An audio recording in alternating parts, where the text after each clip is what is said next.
Katika mjadala wa hoja za bajeti, Mheshimiwa Mrisho Gambo, mbunge wa jimbo la Arusha mjini, aliwasilisha tuhuma kuhusu miradi minne mikubwa inayotekelezwa na halmashauri ya jiji la Arusha kama ifuatavyo: ujenzi wa jengo la utawala la halmashauri, ujenzi wa soko la machinga, utengaji wa bajeti ya shilingi bilioni 1.6 kwa ajili ya kubomoa maduka eneo la stendi ndogo, kutokuwa na tija kwa halmashauri, na ujenzi wa barabara ya tactic kutoka stendi mpya kwenda Mbauda. Mheshimiwa Spika, naomba nichukue nafasi hii kutoa ufafanuzi katika hoja zote nne kama ifuatavyo. Mheshimiwa Spika, ujenzi wa jengo la utawala la halmashauri ya jiji la Arusha, kwa heshima ya bunge hili na kwa maslahi mapana ya taifa, ninaomba kuweka bayana ukweli wa hoja hii kama ifuatavyo. Kuhusu ujenzi wa jengo la utawala wa jiji la Arusha, ambapo alitoa tuhuma nzito dhidi ya utekelezaji wa ujenzi wa jengo hilo, akidai kuwepo kwa ongezeko lisilo halali la takriban shilingi bilioni 8 pamoja na madai ya mchanganyiko wa vipimo vya BOQ uliosababisha malipo ya fedha isiyostahili. Mheshimiwa Spika, mradi wa jengo la utawala ulianza mwaka 2019. Wakati huo Mheshimiwa Mrisho Gambo akiwa mkuu wa mkoa wa Arusha kama msimamizi mkuu.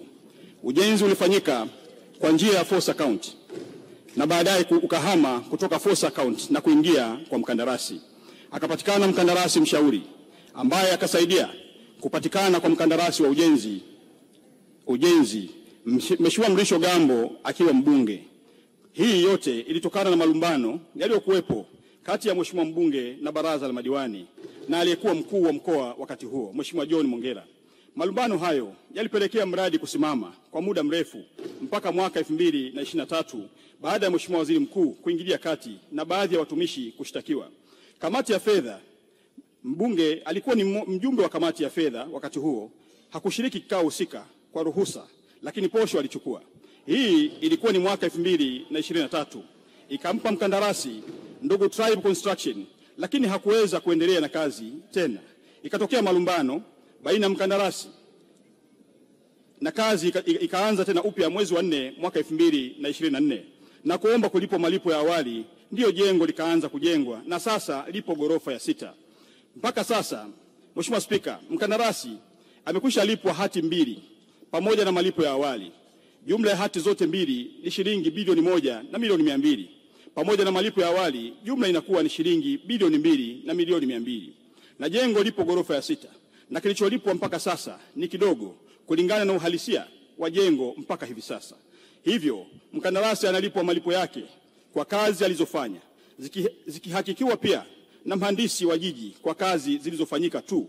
Mheshimiwa Spika, kwa ujenzi unaofanywa na mkandarasi mshauri huandaa hati ya malipo kulingana na kazi iliyofanyika. Hivyo basi hakuna fedha ya serikali iliyoibiwa mpaka sasa.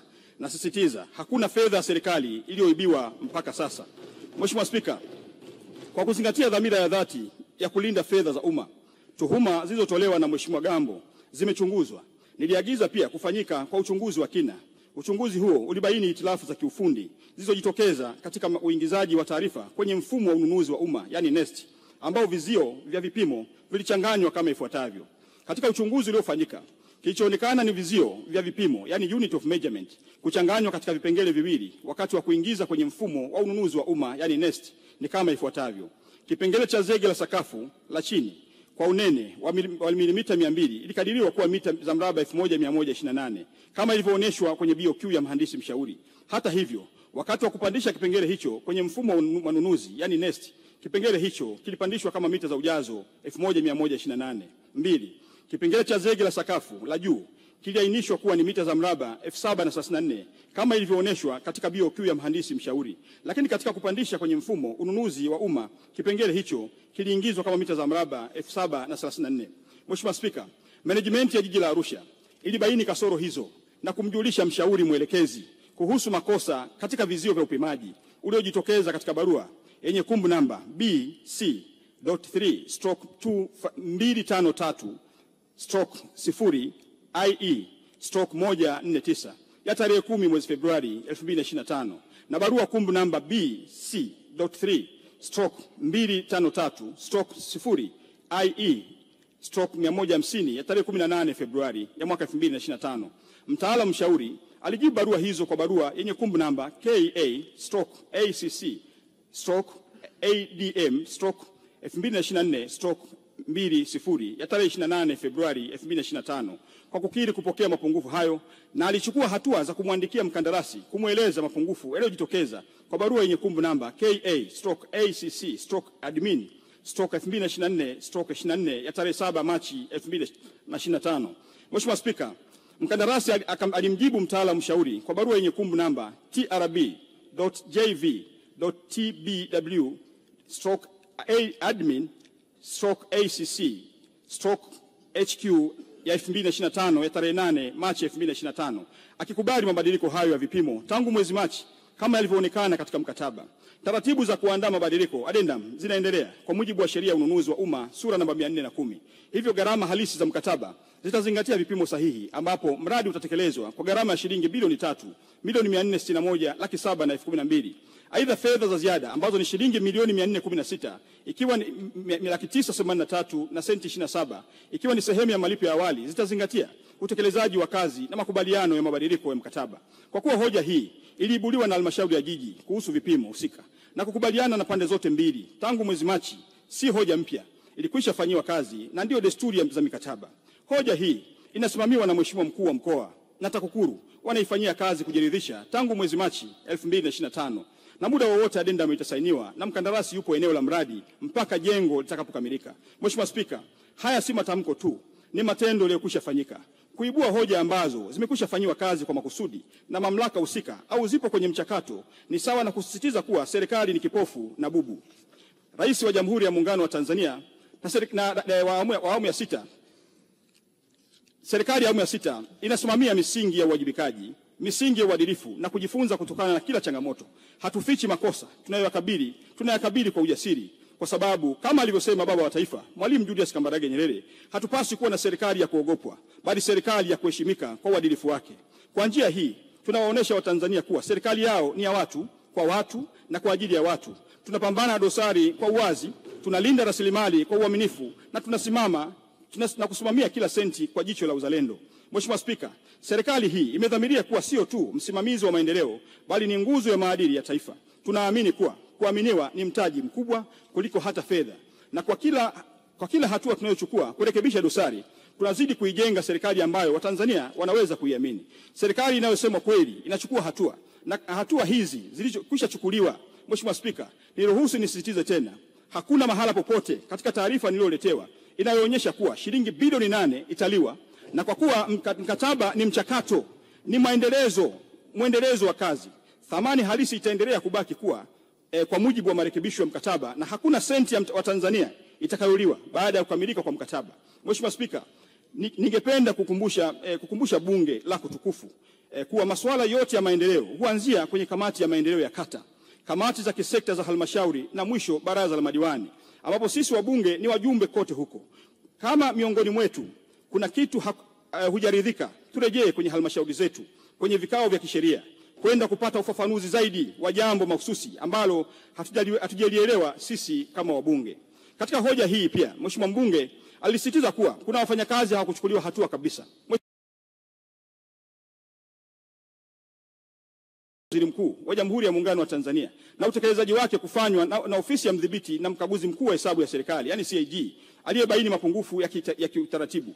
Na baada ya mapendekezo ya kisheria, watumishi 6 walishtakiwa, lakini zaidi kulikuwa pia na kesi 3 za jinai za uhujumu uchumi zilizosajiliwa na mahakama dhidi ya baadhi ya watumishi, na baadhi ya watumishi 3 kati yao waliwekwa rumande kwa takriban miaka 2 kabla ya kufutiwa kesi kwa maamuzi ya mahakama ya rufani kanda ya Arusha tarehe 16 Februari 2024 kupitia rufaa namba 116 ya mwaka 2023. Kesi nyingine ziliondolewa na mahakama kwa mujibu wa kifungu cha 91 kifungu kidogo cha kwanza cha sheria ya mwenendo wa jinai sura ya 20. Hii inaonyesha kuwa serikali ilifuata hatua zote za kisheria na kiuadilifu katika kushughulikia tuhuma, ikiwa ni pamoja na kusimamia haki, uwajibikaji na misingi ya utawala bora, ambapo kamati ya uchunguzi iliundwa kushughulikia tuhuma hizo ilibainisha kuwa makosa walionayo ni ya kufukuzwa kazi. Mheshimiwa Spika, ni muhimu kusisitiza kwamba Mheshimiwa Gambo mwenyewe aliomba adhabu hiyo ya kufukuzwa kazi isichukuliwe na badala yake ipunguzwe. Mheshimiwa mbunge alikuwa ni sehemu ya mchakato huu. Alishiriki kikamilifu katika kikao cha kamati ya fedha na cha baraza la madiwani katika mjadala wa hoja za adhabu kwa watumishi waliobainika na makosa ya kinidhamu. Mheshimiwa mbunge aliridhia mbunge wa jimbo la Arusha mjini wapewe adhabu ya chini aliwasilisha watumishi wengine waliobaki kuhusu miradi minne mishahara yao kwa asilimia 15 halmashauri ya jiji la Arusha na bado wanakatwa mpaka sasa. Ujenzi wa jengo la utawala la halmashauri na adhabu hii Mheshimiwa Spika haijaisha. Kama njia ya kuhitimisha mjadala wa bajeti ya shilingi bilioni 1.6 kwa ajili ya kubomoa maduka katika uwanja stendi ndogo. Kwa hivyo ni jambo la kushangaza kwa halmashauri kuona yeye sasa ujenzi wa barabara akiwasilisha hoja hiyo bungeni kutoka stendi mpya kwenda Mbauda au lenye sura ya kifisadi linaloendelea.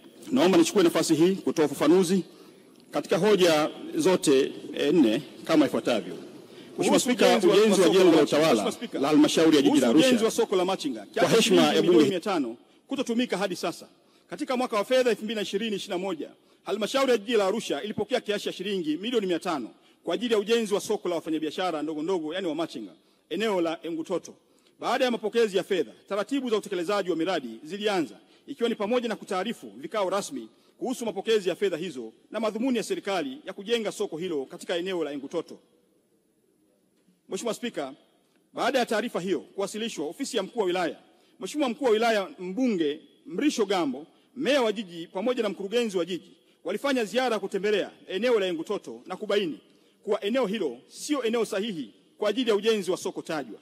Viongozi hawa wa wilaya pamoja na mbunge walielekeza soko hilo lijengwe Semunge maarufu kama eneo la kwa Mchina.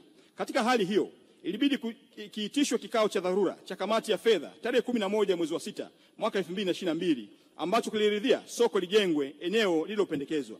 Mheshimiwa Spika, baadaye ilibainika kuwa eneo lililopendekezwa ni eneo la viwanja vya watu binafsi ambavyo ni viwanja namba 16, 17, 19, 20, 21 na 22 block U kata ya Kati.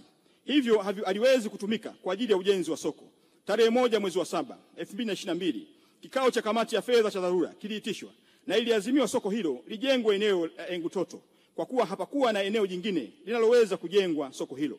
Katika kuendelea kutafuta eneo kwa ajili ya kujenga soko hilo, kilifanyika kikao cha tarehe 7 mwezi wa 3 2024 na walipendekeza maeneo matatu kama ifuatavyo: eneo la pembeni ya dampo, eneo la Intel na eneo la Bondeni City. Mheshimiwa Spika, kikao kingine kilifanyika tarehe 30 mwezi wa 1 2025 kati ya wataalamu wa halmashauri na uongozi wa wafanyabiashara wadogo wilaya yani Shiuma na kukubaliana kuwa soko lijengwe Bondeni City kwa kuwa mradi wa tactic wa ujenzi wa stendi kuu ya mabasi umeanza kwa kuanza na barabara. Baada ya makubaliano hayo, wataalamu wanaendelea na hatua ya kufanya marejeo ya michoro, makisio ya gharama kulingana na hali ya wakati huu, na tunatarajia zabuni ya ujenzi itatangazwa tarehe 28 mwezi wa 4 2025 na soko litajengwa katika kiwanja namba 178 block B Lord Joro Bondeni City chenye hati namba 9127. Mheshimiwa Spika, kwa kumalizia, napenda kusisitiza kuwa ucheleweshaji wa mradi huu haukuwa matokeo ya uzembe bali wa busara katika kuhakikisha kuwa jambo sahihi linafanyika kwa njia sahihi. Hili ni somo la uongozi kwamba wakati mwingine kukubali kutafakari upya si dalili za udhaifu bali ni uthibitisho wa dhamira ya kweli ya kutoa suluhisho endelevu. Mheshimiwa Spika, kwa sasa tumefikia makubaliano ya kutumia kiwanja namba 178 block B katika eneo la Bondeni City, eneo lililo halali, wazi na linalokidhi matakwa ya kimazingira na kimkakati. Zabuni ya ujenzi inatarajiwa kutangazwa tarehe 28 mwezi wa 4 2025 na serikali itaendelea kusimamia kila hatua kwa weledi na kwa uwazi. Ni muhimu tukumbuke maneno ya mwanafalsafa John Stuart Mill aliyesema, maendeleo ya jamii yanapimwa kwa namna taasisi zake zinavyowajibika kwa waliodhulumiwa au kusahaulika. Kwa muktadha huu, ujenzi wa soko hili ni zaidi ya majengo, ni sehemu ya heshima kwa maisha na juhudi za wamachinga wetu.